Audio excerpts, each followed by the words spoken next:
आज हम काव्य के विषय में चर्चा करेंगे। पिछले वीडियोज़ में हमने दोहा सोरठा के विषय में जानकारी ली है। आज हम काव्य के बारे में जानकारी प्राप्त करेंगे।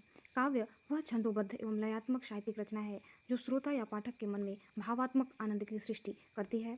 व्यापक अर्थ में काव्य से तात्पर्य संपूर्ण गद्य एवं पद्य में रचित भावात्मक सामग्री से है, किंतु संकुचित अर्थ में इसे कविता का पर्याय समझा जाता है।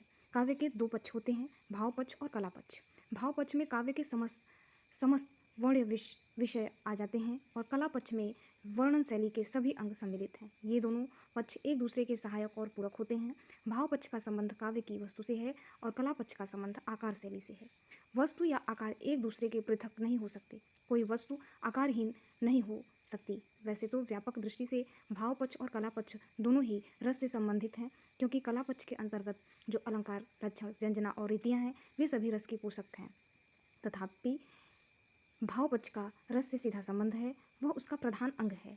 कला पक्ष के विषय उसके सहायक और पोषक हैं। काव्य के दो भेद किए जा सकते हैं, श्रव्य काव्य एवं दृश्य काव्य। श्रव्य का मतलब है सुनना, दृश्य का मतलब है देखना। श्रव्य काव्य में सहानुभूति पढ़कर या सुनकर होती है, जबकि दृश्य काव्य में रसानुभूति अभिनय एवं दृश्यों के द्वारा ही संभव है। श्रव्य काव्य के भी दो उपभेद हैं, प्रबंध काव्य एवं मुक्तक काव्य। प्रबंध काव्य में किसी कथा का आश्रय लेकर रचना की जाती है, जबकि मुक्तक काव्य में स्वतंत्र पदों के रूप में भावाभिव्यक्ति की जाती है।